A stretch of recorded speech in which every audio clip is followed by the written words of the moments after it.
শুধু দর্শক বন্ধু, আপনারা দেখছেন একে নিউজ বাংলা, আর এই মুহূর্তে উপস্থিত রয়েছে কলকাতা হাইকোর্টে।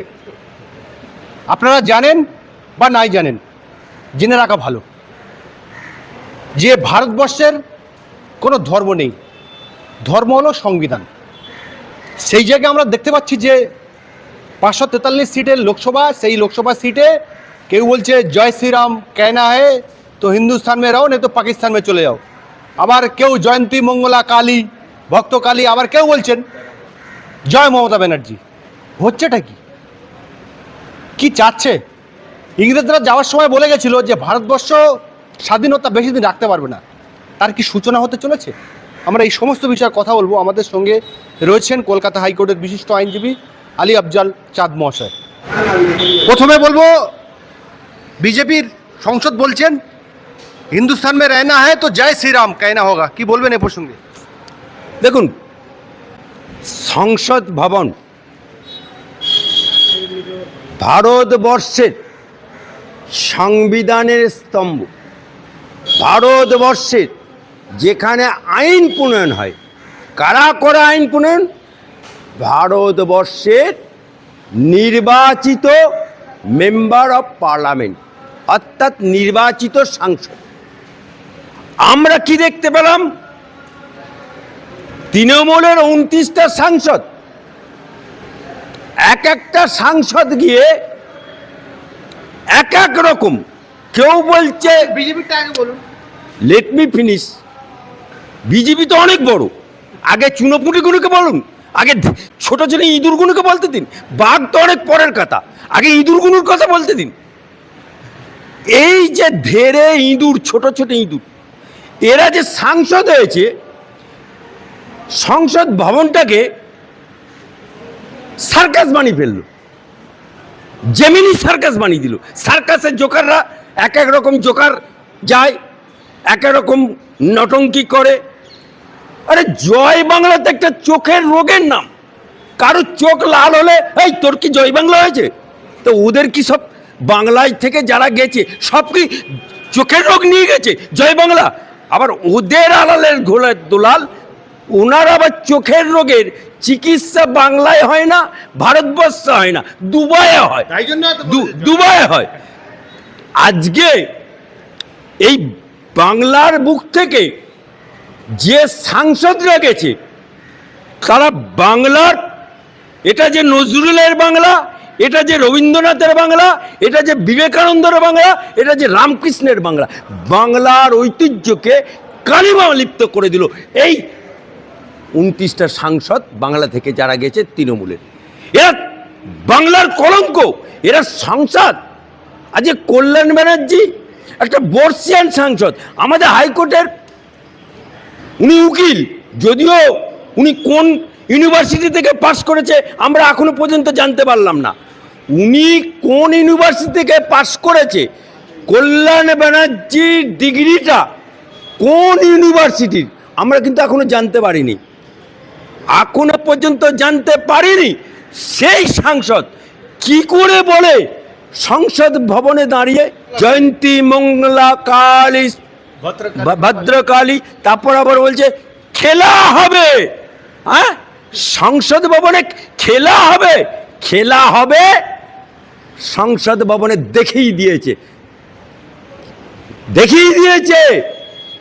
ওরা দাঁড়িয়ে ছিল কিসের? স্পিকারের। খেলা দেখিয়ে দিয়েছে সংসদ ভবনে। ভারতীয় জনতা পার্টির নেতৃত্বে এনডিএ সরকার খেলা দেখিয়ে দিল, খেলা দেখিয়ে দিল। স্পিকার নির্বাচিত হয়ে গেল। আজকে এই সংসদ ভবনটা হচ্ছে ভারতবর্ষের পবিত্রতম স্থান। সেই পবিত্রতম স্থানকে এই কালিমা লিপ্ত করলো এই কুলাঙ্গার সাংসদ, যাদেরকে মমতা ব্যানার্জি টিকিট দিয়ে পাঠিয়েছে, যারা সংসদ হয়েছে, যারা বাংলা থেকে নির্বাচিত হয়েছে, তারা বাংলাকে কলঙ্কিত করলো, এই কল্যাণবাজি শ্রীরামপুরের মানুষকে কলঙ্কিত করলো।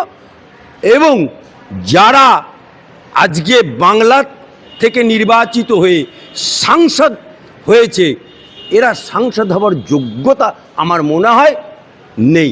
একজন আবার বলছে সাংসদ তৃণমূলে, আমি মন্ত্রীর ইয়েতে সই করতে যাই। চিন্তা করতে পারেন, কি বলছেন মন্ত্রী? আমি বাঁকুড়ার সাংসদ অরূপ, হ্যাঁ তৃণমূলের, বলছে আমি মন্ত্রীর কাগজে সই করতে যাচ্ছি।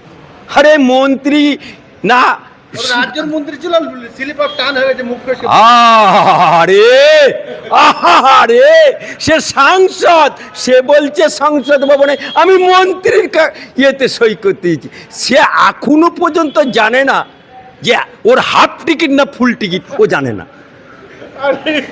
আচ্ছা এইটা বলুন না আপনি, যে বিজেপির যে নেত্রী উনি বলছেন যে হিন্দুস্তান মে रहना है, জয় শ্রীরাম बोल कहना है, नहीं तो पाकिस्तान में जाओ। এই প্রসঙ্গে আপনি কি বলবেন? ঠিক বলেছে কি? और जिसे जय श्री राम नहीं कहना है तो वो पाकिस्तान जा सकता है। ये हिंदुस्तान है, हिंदुस्तान है और हिंदुस्तान में रहना है तो ये जय श्री राम कहना ही। আমি বলছি 100% ঠিক বলেছে, 100% ঠিক বলেছে। শুনুন, ওয়াইসি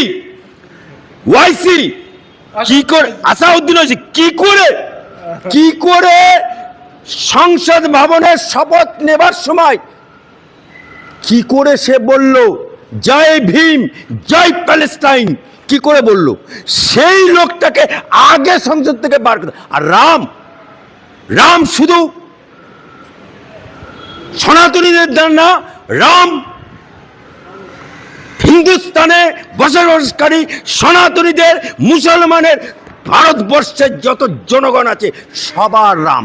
কারণ কোন রাম? যে রাম নিজের রাজত্ব চালানোর জন্য, পিতার আজ্ঞা পালনের জন্য বনবাসে গেছিল, এবং বনবাস থেকে ফিরে মা সীতাকে অযোধ্যার জনগণ বলেছিল ওকে রাবণ স্পর্শ করছে, তাই ওকে অগ্নি পরীক্ষা দিতে হবে।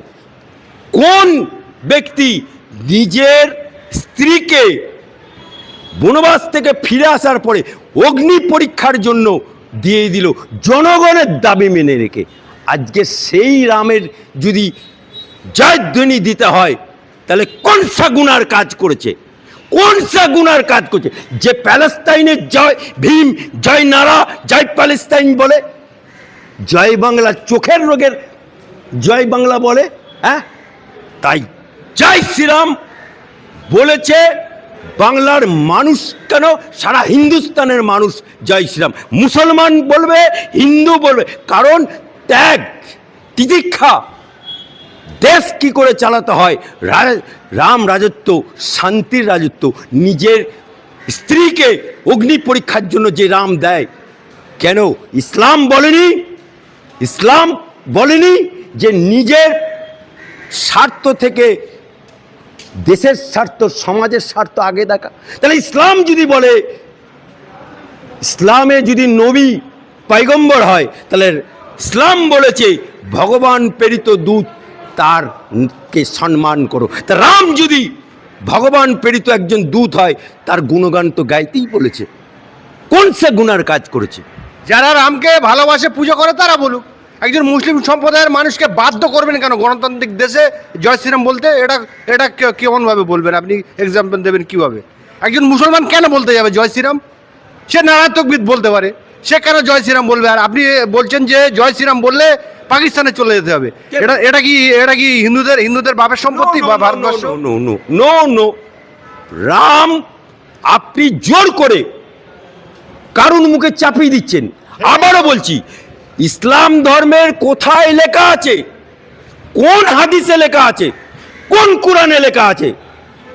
আমি সৈয়দ বংশের ছেলে, আমি মুসলমানের সব থেকে উচ্চ বর্ণের ছেলে।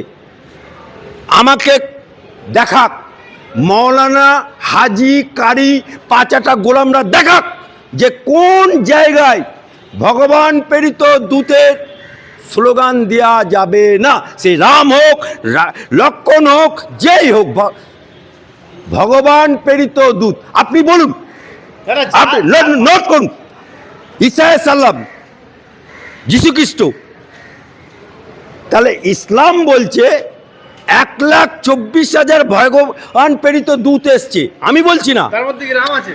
আমি বলছি না, হতে পারে 1,24,000 ভগবান প্রেরিত দূত এসছে। শেষ এসছে ভগবান প্রেরিত দূত নবী। তাহলে 1,24,000 শুধু কি মুসলমান ধর্মে এসছে? আসেনি, বিভিন্ন ধর্মে এসছে। যেমন যীশুখ্রিস্ট ইসলাম স্বীকার করেছে যে হ্যাঁ ও যীশুখ্রিস্ট ও ঈসা আলাইহিস সালাম, ঠিক সেই রকমভাবে হতে পারে ভগবান প্রেরিত দূত রাম। তা এবং যে রাম দেশের জন্য সমাজের জন্য নিজের স্ত্রীকে অগ্নি পরীক্ষাতে পাঠিয়েছে, যে রাম নিজের ইসলাম বলছে পিতার পদতলে, ইসলাম বলছে মায়ের পদতলে চুম্বন করো বেশ পাবে, তাহলে যে মা যে পিতার পদতলে ছেলের বেশ, তাহলে সেই পিতার আজ্ঞা বহন করার জন্য রাম বনবাসে গেছে। তাহলে সেই রকম একজন পবিত্র ব্যক্তি, তার গুণগান কোথায় বারণ করা আছে? একটা দেখাতে পারবেন? একটা যদি বাপের বেটা হয়, কোন মাওলানা, চ্যালেঞ্জ করছি আমি হাইকোর্টের অ্যাডভোকেট আর সৈয়দ আলী আব্দুল চান, আমি সৈয়দ বংশীছে, যদি প্রমাণ করতে পারে যে রামের জয়ধ্বনি মুসলমানদের দেওয়া যাবে না, সেদিন আমি মেনে নেব। ওই 5 তৃণমূলের আর ধর্মকে বিক্রি করে খাওয়া মৌলানার মৌলবী সেজে দাড়ি সেজে তৃণমূলের 5 গুলামদের কথা আমি বিশ্বাস করি না, আমি মানি না। তাহলে কি এই রামের চক্ষুদান করলেন নরেন্দ্র মোদী, উনি কি পুরোহিত?